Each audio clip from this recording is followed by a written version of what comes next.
Bienvenue to the podcast where we discuss conspiracies. I bring theory. And I bring skepticism. We're not saying these conspiracy theories are true. We're not saying they're not true. We're just here to pick at them. I'm your co-host, Tierist Heltroot. And I'm Aurelius L. Clayton. This is the Metal Hat. My boy! Now ye men who fastest with ye bow and arrow shall leadeth me down ye straight and narrow.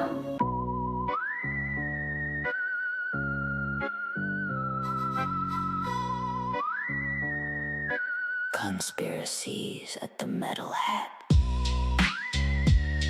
Got you thinking about all that. Anyway, 1920, in the 1920s, Victor Moritz Goldschmidt and later Linus Pauling, have you heard of Linus Pauling? Maybe. Okay. Developed rules for eliminating chemically unlikely structures and determining the relative sizes of atoms. These rules led to the structure of Brookite and the understanding of the relative stability of a bunch of other shit, including titanium dioxide.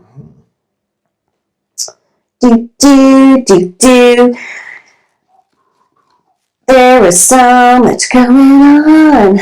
So then they kept on going on, and in Cambridge they created a Cambridge structural database which contained over 1 million structures as of June 2019. So it's probably no more than that. Yeah, well, now they have AI solving the shapes of these molecules and going gangbusters and doing in, a week what it used to take years to do. We're developing all sorts of new drugs and things from it. Yeah, and this is part of that. You have to use these databases with all these, exactly. And then you'll get super molecular chemistry. Maybe you'll get super molecular chemistry. I'll get some not so super molecular chemistry. I did not do well in that class. Well, like I said, let me tell you that was your teacher is an idiot. So super molecular chemistry, I actually spent probably close to 24 hours one night in the lab doing size exclusion, running my... Shut the fuck up. Fucking size queen. Wait till you see how big a size exclusion column is. Of course. No wonder you were in there for 24 hours. Okay, carry on. It's like a 12-foot tall, and you're doing this for proteins, and so it's like this 12-foot tall column that you've got to run your sample through. Only certain things fractionate out at different heights. Yeah, but because it's so tall, you have to wait a long time, and you stare at this stupid computer screen, and you've got test tubes and a waste bucket, and it'll just run your liquid through, because this is high pressure liquid chromatography, or not high pressure, this one's size exclusion, so it's liquid chromatography. Okay. So you're running your sample through, and you're staring at what looks like an oscillator screen, just green, and a flat line, and then you start getting a spike. Ooh, put that into the test tube, label the retention time on it, and then when the peak goes away, put it back in the waste bucket. And you do that for about 20 more hours till your whole samples ran through. Oh my God. And then, that's what I mean by the process for just getting, and that's just getting your proteins in solution. You still don't know what you've got yet. Then you have to run it through not a DNA gel, but a polyacrylamide sodium dodecasulfate gel to see what you got. Doing load calculations for the E2 Hawkeye wings. Exactly. In a windowless basement with 3 other stinky math nerds was it's about as exciting as what you just described to me. Yep. I did not have fun with that. No, we would sit in there, we called it Do's and Q's night. We'd drink Mountain Dew and eat Suzy Q's, and it was a Korean lab that I worked in, so it was like kimchi smelling with Mountain Dew and Suzy Q's. Yeah, you're not allowed to have food where we were. It was weird that it's Grumman who was making these things, so no. This contract, you can't bring any of that shit in. You buy some of the stuff that's there, but now when I was crystallizing the proteins that came out of those samples, that you could definitely not have food around. Yeah. Then they did a whole bunch of interesting stuff in mineralogy, blah blah blah. I was never that into rocks much, but what I thought was cool about this part was that on October 17, 2012, the Curiosity rover on planet Mars at Rocknest performed the first X-ray diffraction analysis of Martian soil. Yeah, it was pretty cool. Yeah, I thought that was really cool. You see the hole that it drilled? No. And the oven that it has on board that it used? Cool machine. That is cool. The results from the rover's Chain-Min analyzer revealed the presence of several minerals, including feldspar, pyroxenes, and olivine, and suggested that the Martian soil in the sample was similar to the weathered basaltic soils of Hawaiian volcanoes. That tracks. Why? Well, I mean, the thing had liquid water at one time, so it had an atmosphere at one time before it got blown away by like solar ionizing radiation. And so if it had an atmosphere and all of these other things and moving, flowing water, I'm assuming that there was, tidal pull on some of that water and pull on parts of the planet. And I'm just imagining there had to have been volcanic activity at some point, but I don't know. I don't actually know anything about Mars, really. I don't either. Yeah. Like at all.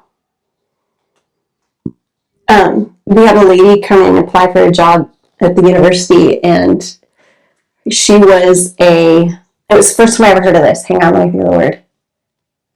Astrobiologist. And I was like, wait, you study the biology of stars? And she's like, yes and no. And I'm like, wait, are you looking for aliens? And she was like, maybe. I was like, what? And so her study was looking at, she also worked with the entomology department, and they would put bugs, like, because bugs can reanimate. You put them on an ice bucket, and they'll just sit there, and, like, it looks like they're dead. A torpor state. Yeah, and so she was looking at how to do that with human biology, which I thought was kind of interesting, so that we could get further out in space. Yeah, well, the main problem, as I understand it, is the formation of ice crystals that burst our cells. Yes. So, yeah, they haven't overcome that problem yet, I don't think. If more people started drinking like an ounce or two of ethylene glycol, Don't say that. I bet. Don't say that. Don't do that. That's antifreeze, guys. You'll die. You will die. And, yeah. But they might, not have their cells break when they're frozen. Do you know what the antidote is for antifreeze poisoning? Alcohol? Yep. Yeah, because it would bind. Yeah, so exactly. So antifreeze binds pretty heavily to some of your metabolic processes, and then the actual ethanol will kick it off of there and let you pee it out. I can't do chemistry. Exactly. My favorite, though, was the impact on biology, because that was the place I was working in. Also, for the biological sciences and X-ray crystallography, it's been largely female-heavy. Did you know that? I did not know that. Yeah, so biological molecules took off with Dorothy Crawford Hodgkin, who solved the structures of cholesterol, penicillin, and vitamin B12 in 1936, 1946, and 1956. Nice. Yep. I had guessed. She has a very similar name to my grandma, and I was like, oh, she must have been born in the 1910s or 1920s at the latest. Nice. Yep. For which she was awarded the Nobel Prize in 1964. Great work, Dorothy. Yeah, in 1969, she succeeded in solving the structure of insulin, on which she worked for over 30 years. Well, she shit the bed there, right? How come insulin's $700 a vial now, or whatever the hell? Because they didn't.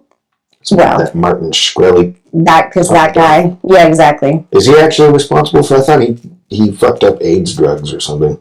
I don't know. I think it's somebody like him that's doing that, because I know in Europe. Yeah, they're interchangeable. Yeah. It's like that shadow. Who's that Pokemon? Yeah. A fucking rich pharmaceutical billionaire. Yeah, exactly. Doesn't matter. Yeah.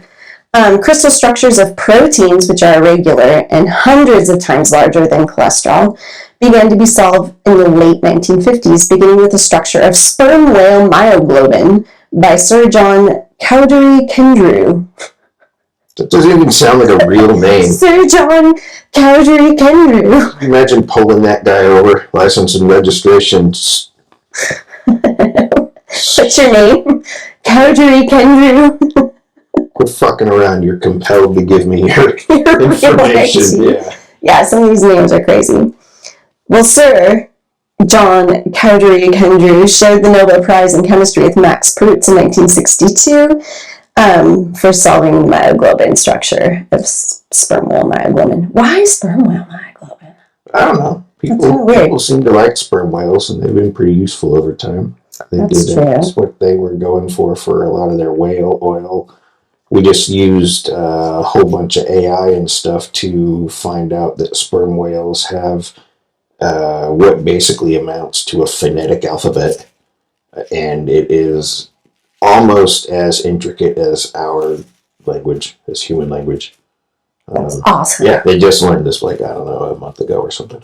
That's so cool. They don't know what they are. Yeah, for sure. But they have learned that they use, and then different groups of these sperm whales will make their own words and have their own accents. Their own dialects and stuff. And then there's kind of like universal words that all sperm whales know, but they say them with a different sperm whale accent.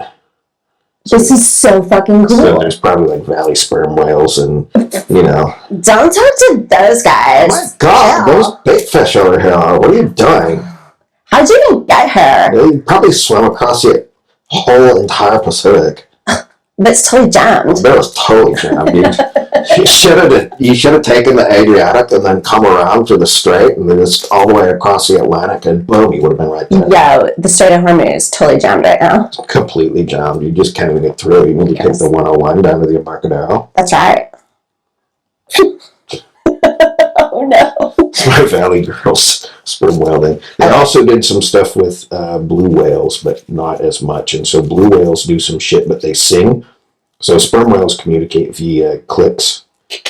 Yeah. Okay. Similar to dolphins. Yeah, okay. Blue whales sing. They do long. And so blue whales do a similar thing with syllables, but they haven't studied them enough to know what it is. This is just sperm whales. So what you're saying is sperm whales are like the African of the whales, and the blue whales are like the Chinese. Language-wise. Actually, it's interesting that you said that, because they did compare the sperm whale vocalizations to Chinese in that when they were determining their accents and saying that the way they say their sperm whale syllables can mean completely different things based on how... The inflection? Yeah. What? Yeah. So it's more similar to Chinese. So I know you were making a joke. I was. But yes, it is similar to Chinese. It's kind of dope. That's really dope. That's really interesting, actually. I want to know more about that. So this is the thing, like with AI, when used appropriately, can yield such interesting things. Cool. Like that, whale language. I mean, how fucking cool. If that's a real thing. This is just like the first, you know what I mean? Yeah. Shot. Oh, we think it's this. You don't know yet. They don't know yet. That's really cool. Since proteins back to X-ray crystallography for finally being myoglobin from the sperm whale were finally elucidated. About 190,000 X-ray crystal structures of proteins, nucleic acids, and biological molecules have been determined since then. Nice. Since the 60s. The nearest competing method in number of structures analyzed in nuclear magnetic resonance spectroscopy, which has resolved less than 1/10 as many. So NMR is very similar. That's the technical term for your MRI. Yeah, I'm aware. Yeah, but they don't want to call it that. Yeah, because people are people and they'll flip out. Oh, you said nuclear. How my nuts are going to glow and my kids are going to have 6 dicks on their forehead. It's like, come on, calm down. You're not. Yeah, there's all sorts of things. Like, humans are problems. They are a problem. I kind of think they're a disease. I mean, for sure, but that's a whole different conversation, But like, they do all sorts of goofy shit. Like for airplanes, it's safe for you it's safer for you to face backwards while you're flying, but humans won't do it because it's in an airplane and you're facing backwards. But they'll get on a train and face backwards, and that's not a problem. Or you could get in a limo and face backwards, but they won't get in a regular car and face backwards. They won't get in an airplane. They flip out. That's weird. They just won't do it, even though it does make you safer, because it's just unreasonable. Highly illogical. It's all right. Yeah. So crystallography can solve structures of arbitrarily large molecules, whereas solution state NMR is restricted to relatively small ones, which are less than 70 kilodaltons. Which is why nuclear magnetic resonance is great for your body. Because we aren't looking for anything smaller than 70 kilodaltons in your body. That would take forever. You think an MRI takes a long time now? Fucking size queen, I swear. Jesus. Hey! Why don't you go back to your fractionating column, all right? Oh my God. Good Lord. You just can't please some people. No. So, in the lab I worked in, X-ray crystallography was used for some drug determination. My PI was looking at the calcium bonding in your heart, and calsequestrin is a molecule that your heart muscles use to sequester calcium. Yeah, it's in the name. And why? You don't want to ossify your heart? No, but what it does is it helps signal so that it keeps your heart beating. And so there's drugs that they use to help regulate calsequestrin, which is what X-ray crystallography is used for, is determining those structures and what will fit. We're looking for drugs that will fit in that calsequestrin's keyhole to unlock the, Intrinsic membrane proteins remain very challenging to crystallize because they require detergents or other denaturants to stabilize them in solution. And such detergents often interfere with crystallization. Tell me about it. Membrane proteins are a large component of the genome and include many proteins of great physiological importance, such as ion channels and receptors. Helium cryogenics are used to reduce radiation damage in protein crystals, which I didn't have to really worry about. Me either. Yeah. So 2 limiting cases of X-ray crystallography: small molecules, which includes continuous inorganic solids, and macromolecular crystallography, which are often used. That doesn't make sense. I'm like, oh, I skipped a step somewhere. That's okay. None of this is very important. But the technique of single X-ray crystallography has 3 basic steps. The first and often most difficult step is to obtain the adequate crystal of the material under study. I was studying risky protein and DNA polymerase 8-Ta. And the first step, which you were talking about food in the lab, nope, you have to spray down everything with ethanol because proteases are everywhere and will break your protein down before you even get it in solution. Next step is pipetting that shit into the crystal solution, which you have the kits, so they with different detergents and stuff, because even now they don't know which proteins will Oh, sure. I just read a crystallize. thing maybe 2 days ago, maybe 3 days ago, that they found a fungus that has survived all NASA cleanliness standards and protocols. All of them. They didn't know it was there.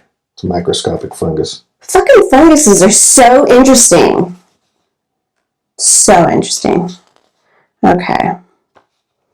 Yeah, several factors are known to inhibit crystallization. The grain crystals are generally held at constant temperatures and protected from shocks or vibrations that might disturb their crystallization, which is we had to put them on these hanging refrigerants. We refrigerate our stuff, and so like they're hanging so that if the building moves, they don't, because any movement will just, it's like a souffle, just collapse, and then you don't get crystals. So that was the comment, because I was very meticulous about my workstation and getting all my shit ready when I was crystallizing my proteins. I got crystals almost big enough for the X-ray crystallography in my first go. And my PI was like, "Are you trying to get your PhD in 1 year?" And I was like, this is hard? Is that a trick question? Yes. I was so dumb, That would be great. Know. Thank you for asking. Right, I didn't even know. I was so dumb, I didn't even know. I was like, what do you mean? Yeah, oscillation with audio sounds is enough to make them collapse. Like, it's crazy hard. And so, even before this step, you have to use genetically engineered E. coli to grow the protein you're looking at, right? Because you need so much of it to try to crystallize. Now, say you got a crystal. You mount it on the beam for measurement. And you have to mount it on this, it's like a hair. It's like a loop of hair. That's how tiny it is. And you gotta get your crystal in there without fucking it up. The capillary, or loop, because it's so small, is mounted on a goniometer, which allows it to be positioned accurately within the X-ray beam and rotated. Since both the crystal and the beam are often very, very small, and I'm going to say they're very, very small, the crystal must be centered within the beam to within 25 micrometers of accuracy. It's tiny. That's pretty tiny. Yeah. which is aided by a camera focused on the crystal. The most common type of goniometer is a kappa goniometer, which offers 3 angles of rotation. You know, the tau, the kappa, yeah, you got all that. All that very exciting stuff. So all we need to know here is that it's very tiny, but very precise. And the camera, you get to see it. It looks really cool. The loop looks so much bigger under the camera. It's kind of neat. It's black and white, no colors. The relative intensities and reflection provides information to determine the arrangement of molecules within the crystal in atomic detail, which is really cool. And then the intensities of these reflections will be recorded with photographic film on an area detector, such as a pixel detector, or with a charge-coupled device, image sensor. So you're still making the photographic plates, right? Mm-hmm. Which is really neat. But now the computer gets to crunch that data. I bet it's so much faster now. I mean, yeah. The rectangle in your pocket can look at the top of your head from space. It's more powerful than the actual space shuttle computers. So, for sure. Did you check in that giant stack of papers in your hand? Shut the fuck up. Hey, that hurts my feeling. You don't have any feelings. I won. And now it's hurt. Yeah. So it's kind of like, it's kind of like an MRI for a little crystal. It goes ding, ding, ding, ding, and it takes like 5 million different pictures at each angle. And you can imagine how that works. Now, just to get an idea of like some of the math, which is really fun, you have to look for the R factor, or R, which equals the summation of all reflections with the absolute value of the F obs minus the F calc summation of all reflections with the absolute value of F obs. Mm-hmm. So it's not impossible, but F is the structure factor, which was other people did long before, thank goodness, because I don't want to do that shit. And then, and the rest is observation and all the math that machine kicks out. Full sites, blah, blah, blah. Yeah, so I just thought it was really cool that X-ray crystallography was heavily women-driven, especially with Dorothy. She started the whole thing and won the Nobel Prize, but before that, there was Rosalind Franklin. And she was the one who helped discover the structure of DNA. Oh, yeah. I remember learning about that lady, actually. Yeah, and so one thing that kind of sucks. That was public school, too. She must have been really important, because they didn't really like to talk about ladies doing anything. Yeah. It's important. So, you remember we were talking about the Bragg guys? Yeah. So Kathleen Lonsdale was a research student of William Bragg, who had 11 other women research associates in his lab, because 11 of the 18 research associates in the Bragg lab were all women because they were cheaper. I mean, it's the beginning of the gender pay gap or something, right? Yeah. There you go. It's hire all women. They did too. Kathleen Lonsdale, she worked in the Bragg lab, and then she went on.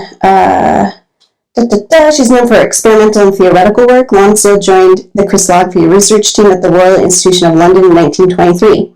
Then she got married and had kids, which means you're not allowed to work. Oops. But then she went back to work with Bragg as a researcher.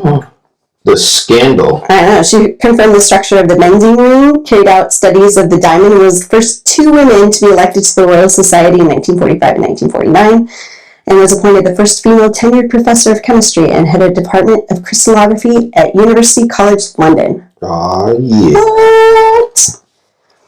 Lonsdale always advocated greater participation of women in science and said in 1970, any country that wants to make full use of all of its potential scientists and technologists could do so, but must not expect to get the women quite so simply as it gets the men. It is utopian, then, to suggest that any country that really wants married women to return to a scientific career when her children no longer need her physical presence should make special arrangements and encourage her to do so.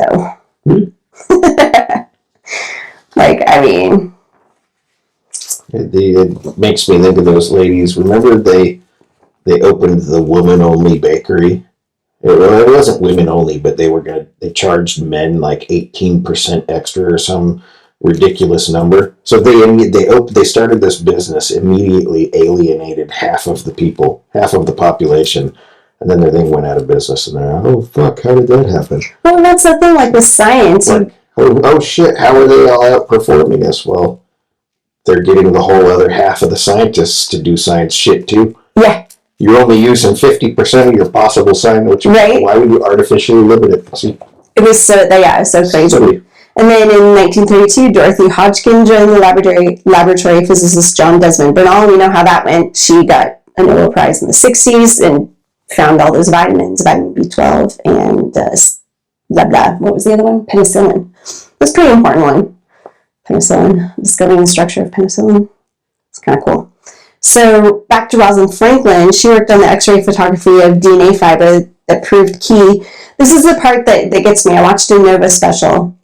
She did this work, and she published it as a standalone. They went into her lab, stole her work, and published their paper at the same time, but theirs, of course, was on the cover, and hers was in the back. Bunch of pussies. Yeah. That's ridiculous.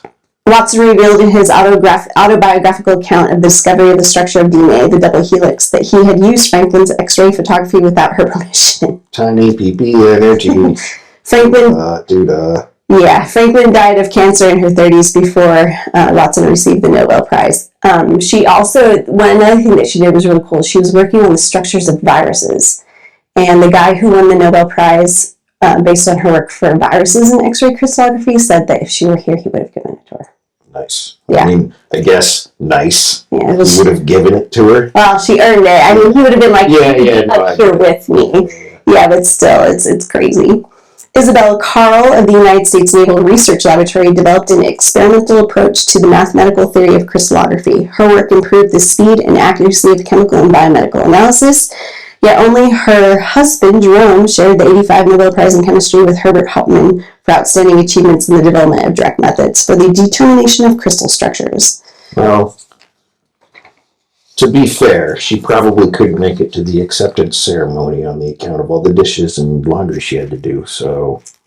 You know? For real. I'm sorry, lady, get better. Sucks to suck. Oh, geez. I'm getting divorced tomorrow, guys. Bye! So this will be a one-woman podcast from now on. Yeah. Eleanor Dodson was an Australian-born biologist who began as a Dorothy Hodgkin's technician, so she learned from her.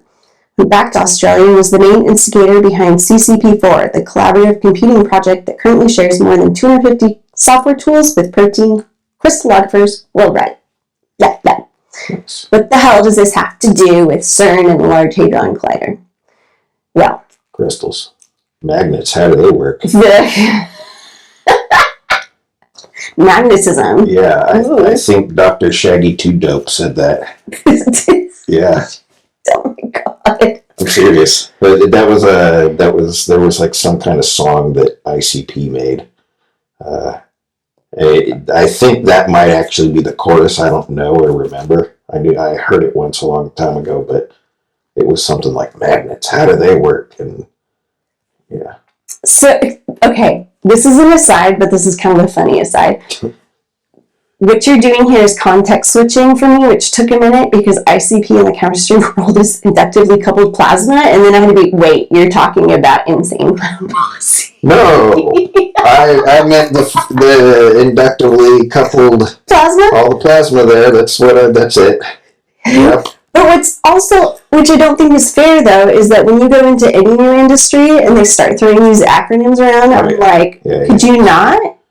That's the main thing that I thought in my aviation stuff is like because most of it's just not even high level math. It's a lot of it's just kind of normal math that I don't know about most kids, but many kids can start getting a handle on in the 10th, 11th, 12th grade. Sure. Right. And that's not the problem. It's all the acronyms. Yeah. It's all the bullshit that you have to start memorizing. Otherwise, Because people won't even ask you real questions. They just ask you and talk to you about acronyms that are meaningless if you haven't been in the... That's all of these professional organizations, though. I think that's how they gatekeep everything. I think so too. Yeah. And it's frustrating because I'm like, in my brain, that acronym means 3 different things. Which one are you talking about? Yeah. So I know it's happening. Right. Yeah. And that's another problem, I think, with being pegged into one industry for so long. You don't realize that there's other stuff out there. Oh, yeah. Yeah, you get pigeonholed. Yeah. So the X-ray crystallography machine that we had at Washington State University, or where's the other one? Some of the other ones, they just are not strong enough to especially penetrate very tiny things. The amount of beam just isn't strong enough. And so you have to go to these particle colliders. And there's a whole bunch of them. I think there's one outside of Berkeley. There's one in Illinois. And now you need a thicker beam to satisfy your penetration needs? Yeah. Okay. Really, it's all about size. We're back at the beginning. We've come full circle. Like the Large Hadron Collider. Nice. So it's important. Like, there's a lot of science that can be done by taking particles and blasting them at your sample, whatever it may be. It can determine so many different things about your sample, properties, phases, See? everything. Again, had I known this science, less people would have been... Like, I'm just determining the properties of my sample, Mom. Yeah. Don't be mad. So, CERN is the European Organization for Nuclear Research. And it's an intergovernmental research that operates the largest particle physics laboratory in the world. It was established in 1954. Did you know that? I did. I didn't know that. I had no idea. I thought it was much newer than that. The structure wasn't finished in 1954. No, but the whole idea was started in 1954. And some interesting things came out of it that I didn't realize, actually. Higgs boson. I did know about the Higgs boson. So it's based in Meyrin, a western suburb of Geneva on the French-Switzerland border. It comprises 25 member states, and Israel was admitted in 2013, and it's the only full member geographically out of Europe, which I thought was interesting. I think China or somewhere is working on Their own. an even larger LHC, Yeah. an ELHC. Extra large hadron collider. You're a dork. The acronym CERN is used to refer to the laboratory. In 2024, it had 2,704 scientific, technical, and administrative staff members and hosted about 12,406 users from institutions in more than 80 countries. In 2016, CERN generated 49 petabytes of data. Just in 2016. Petabytes, 49. These labs that run these colliders are 24/7. When we had to go to Illinois to synchrotron, our scheduled slot was we'd get on the airplane with our Yeah, I get it, yeah. doers of... Yeah, you have to request time on these. Yep. Same as telescopes and all of that. Yep.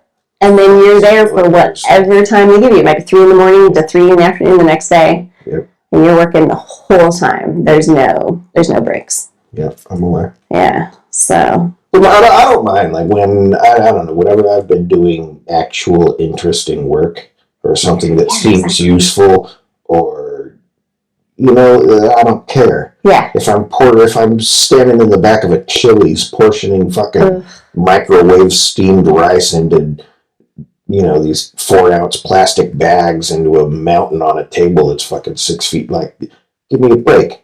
But if I'm doing something that matters, responding to a disaster or fixing a runway or, de-choking a baby or any of that shit, I don't mind, like...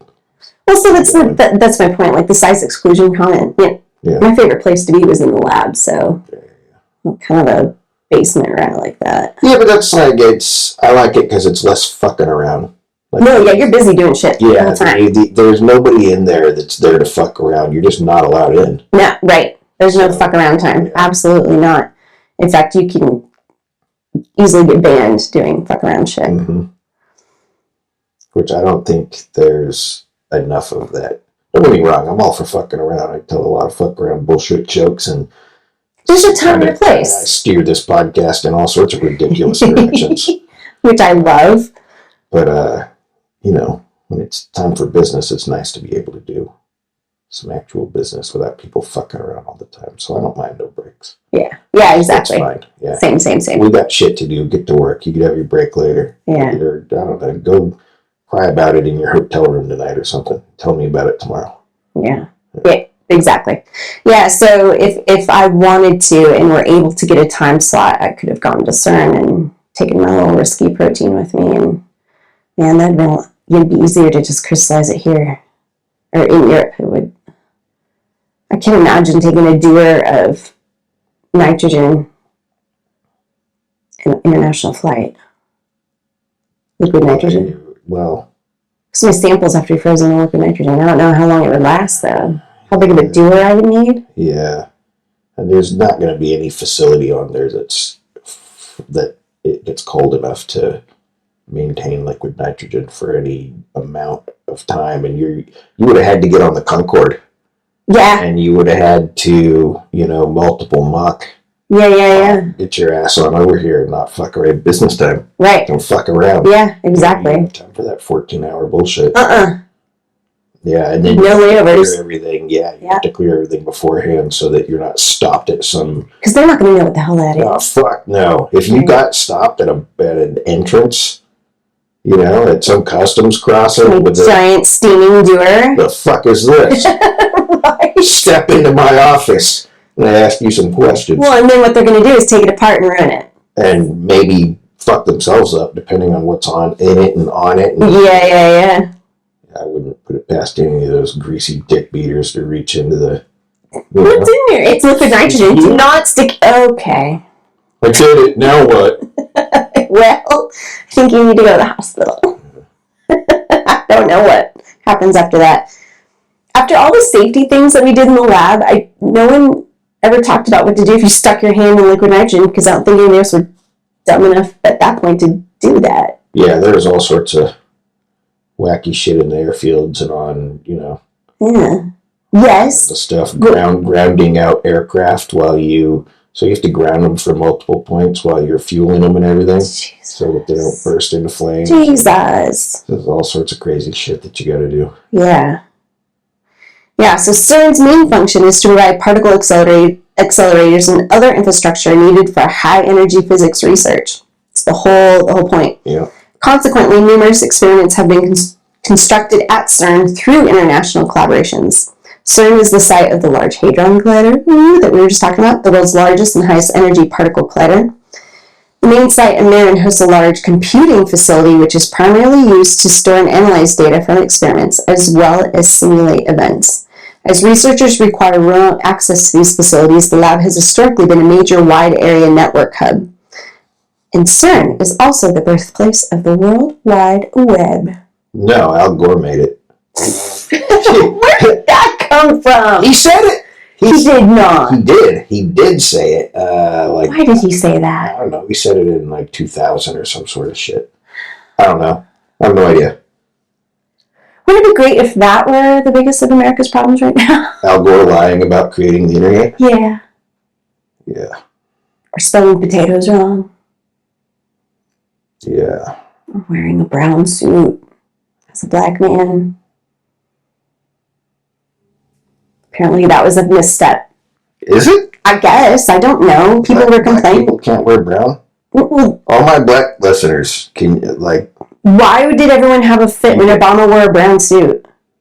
is that what happened? Yeah. He wore a brown suit and everyone lost their minds. They're you're too black for this. It doesn't. Of course they didn't say that, but they He's barely black. right? Yeah. I don't know. Everyone said it was very unpresidential. Shut up. Not you, but Yeah, exactly. I'm like, what? Who cares? Because it's not like he wore a clown suit outside. Or shoes that didn't fit around his massive fucking cankles. Right? To belie the failing strength of his overworked heart. Who would do something like that? Did you see? Okay, this is a complete sidebar, but as far as like presidents saying unhinged things, President Trump recently has said that he's so popular in Israel right now that he could go and run for prime minister and win, and he might. I mean, maybe, but only because here's my conspiracy theory: we helped create that place, Sure did. so that we can project our hegemony into the Middle East, and that isn't. A lot of these people think that USA is a puppet state of Israel. I think it's the other way around. I think we own Israel, and we use it for our military-industrial complex. Absolutely. And, yeah. Well, and I don't think, I'm not sure a lot of people know this, but we sell our really, really old shit we used to Iran and Oh, sure, yeah. and Palestine. Yeah. And we sell sell the good stuff to Israel. Yeah. Well, give it to them, yeah. Yeah. And tell them it's only to be used in self-defense, and then they get their attack helicopters and launch a rocket that we gave them through some Palestinian office building, and they're like, it was self-defense. We killed them before they killed us. That's right. Well, shit. But they were coming back for me. Yeah. Yeah, well, see, that's the problem, is they're too Middle East to have United States police qualified immunity. Also, you got to sprinkle some crack on them, and then you can say they came right at me. That's right. All right, so Respect the process. Jesus. Yeah. So just know that if you want to know what life is like at the Large Hadron Collider, it is running 24/7, and there are science nerds freaking out about everything All the time. all the time. That's what it's going to be like. That's what synchrotron is like. Several major achievements have come out of CERN, or the Large Hadron Collider, in particle physics.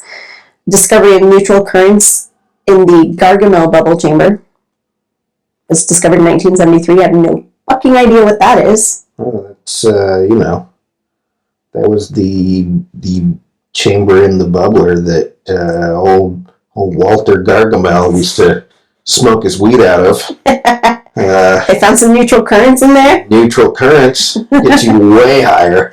Shit! Honey, where are we going to get some? Where are we going to get them neutral currents, baby? I need a Gargamel bubbler. Shit, yeah. Shit, yeah. Boy, fucking I. There you go. In 1983, the discovery of the W and Z bosons. Not the Higgs one. He wasn't there yet.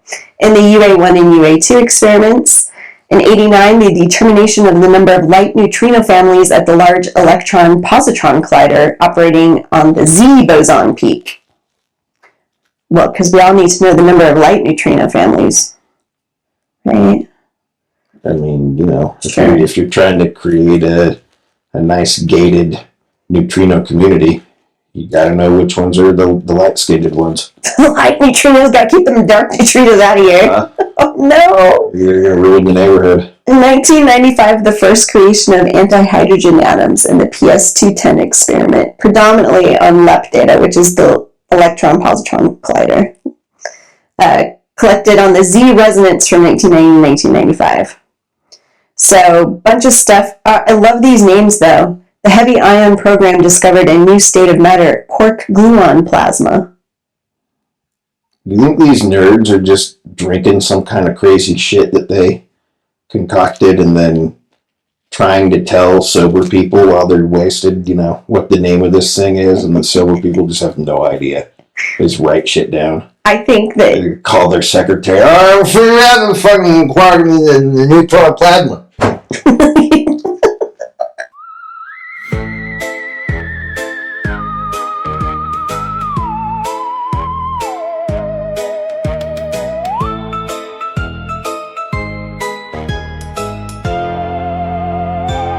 Conspiracy.